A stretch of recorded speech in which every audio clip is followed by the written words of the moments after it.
Hi, welcome back to my channel. My name is Cynthia if you're new here, and today I want to talk about Belladonna because I am currently reading the third and final book in the series, Wisteria, and it's bringing up a lot of feels. The whole series has just been floating around in my head, and I have lots of thoughts. So let's just dive right in.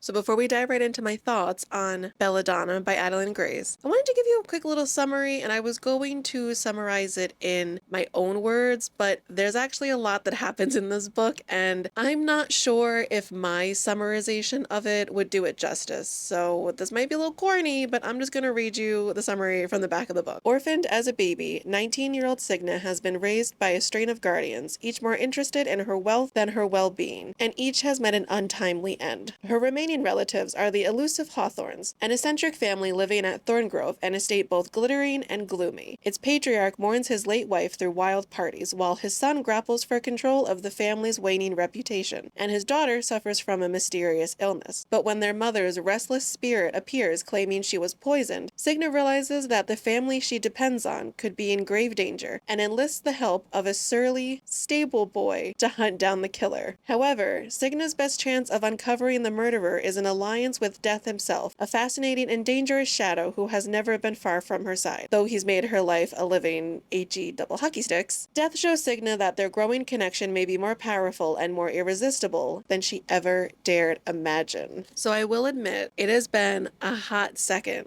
since I read Belladonna. Looking at my note, I wrote my review for it on August 21st, 2023. So depending on when this video goes out, pretty much a year ago. So I'm going to be referencing my notes to just kind of jog my memory a little. But in terms of the plot, something I will say about this book that has stuck with me in the year since I first read it was how atmospheric the setting of this story is. I think I compared it to We Have Always Lived in the Castle by Shirley Jackson meets Rebecca by Daphne du Maurier, because it is just so gothic and atmospheric, and it really just pulls you in. And Adalyn Grace has a very unique writing style where she really has mastered the art of pulling you in from the very first sentence. And as someone who took creative writing in college and literally has a degree in it, my hat's off to her, because that was something that I definitely struggled with. It can be very hard to draw in a reader from the very first sentence without making things over the top or dramatic. The story also moves along very nicely, like I mentioned prior to reading you the back of the book. There is so much that happens in this book, but it's not overdone or over the top, and it's also not done in a way that is overwhelming. Like, the plot isn't overrun with too many things happening or too many characters. There's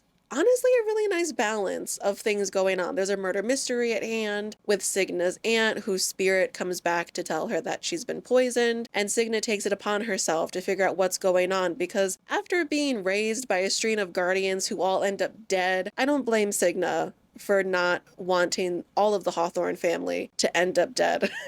I will also say the twists and turns I enjoyed. I didn't see the big plot twist coming, but if you've watched any of my book reviews or read any of my book reviews, I normally don't see it coming. I get so interested and like tripped up, I guess you could say, in other aspects of the book that by the time the plot twist rolls around, either I'm just not thinking about it because I'm thinking about something else, or it just kind of snuck up on me and I was like, oh, so that just happened. Okay. Or maybe I'm just a little dense. I haven't quite pinpointed exactly what it is with me and plot twists. But I will say, despite having a very, very strong opening, the book just keeps you so interested in what's going to happen. And this book, I would say, it has a very strong plot, but the characters are also very strong as well. I don't want to say it's one or the other, because to say it's more plot driven would be a disservice to the characters, and to say it's more character driven would be a very big disservice to the plot, which clearly was curated very carefully by the author. So I'm going to say it's a mix of 50-50. We have a lot of really good, strong characters, but we also have a really good plot, which I liked. And there is a little bit of romance in this book. I was not expecting the storyline with Cygna and Death to kind of unfold the way it did, but I don't not like it. I liked it. I don't know how to say, but I did enjoy the storyline with Death and Cigna, so let's get into the characters. I will say, one of the things that really piqued my interest about Belladonna was the idea of Death as a character, but also Death personified.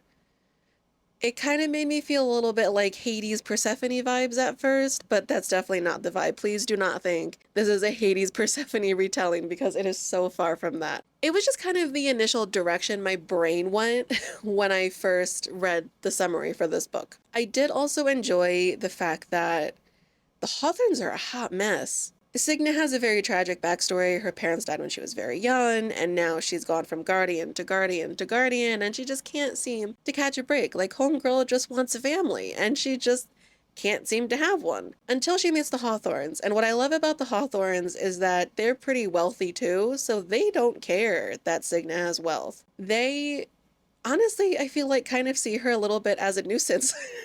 Because with everything going on, they're just like, ah, yes, cousin Cygna, we love her, but we don't have time, so welcome. It kind of like that vibe. And I found it a very interesting dynamic. I also love the dynamic between Blythe and Cygna and how it's a little rough at first, but I do like that by the end of the book, they're basically like sisters and like no time has passed at all. Because if you put it into perspective, the book spans probably just a couple of months.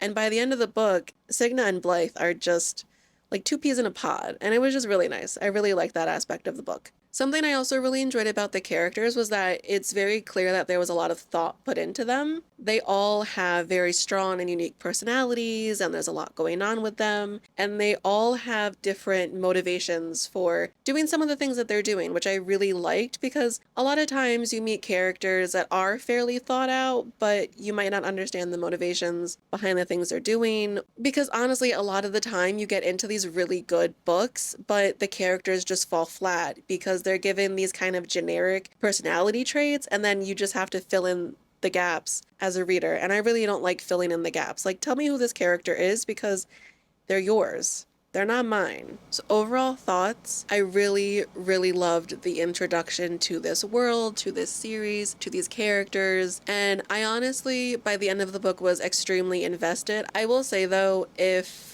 you read this book and you find that you are not the biggest fan of it and you don't want to continue on with it, I think you can definitely read this book as a standalone. I don't think there's a reason to continue the series if you're not really feeling it. And if you're very, very invested in Cygna as a character, the second book, while she is still a main character, we're kind of sharing airtime with Blythe. So just a minor, like, spoiler, not spoiler for Foxglove. If you're very invested in Cygna, just know that as the series continues, Cygna is still a part of it, but the dynamics kind of shift a little bit, which is interesting, but I'll save my thoughts on that for the later books. I will also say one thing that I was kind of 50-50 on when it came to the romance between Cygna and Death. It's just like, what is it with these like super old men and these like super young female main characters? I'm kind of getting tired of it. At first I was very intrigued by it, and I don't know if it's like the ACOTAR effect. I don't know. Like, I'm not a fan of age gap relationships, especially when one is 20 and the other is like 30 plus. You know, what do you have in common with a 20-year-old? Nothing. But then you kind of put it in these like fantasy-esque stories where it's like a 20-year-old and a 500-plus-year-old, and it's just like, I don't know, maybe that's just me. I have also seen a lot of comments online in regards to Cygna and Death where people feel that Death kind of groomed Cygna. I didn't get that feeling. My feeling was more that they're somehow linked and we just don't know how yet. I didn't really get the sense that Death was grooming her, but that's just my opinion. But yeah, I ended up rating this book 5 out of 5 stars on Goodreads. I genuinely enjoyed this book. I had such a great time, and I will say that if you do decide to continue on with the series, you're in luck because this book ends on a cliffhanger, and now all the books in the series have officially been published. So you don't have to wait like I had to wait. I had to wait a year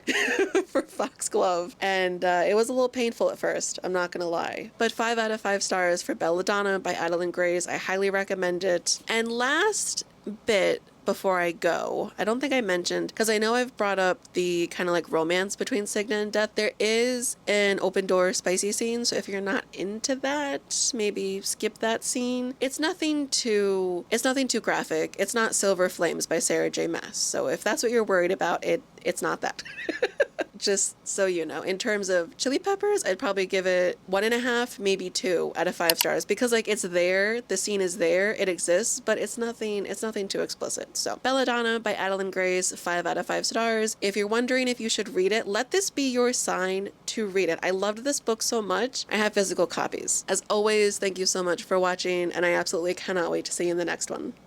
Bye.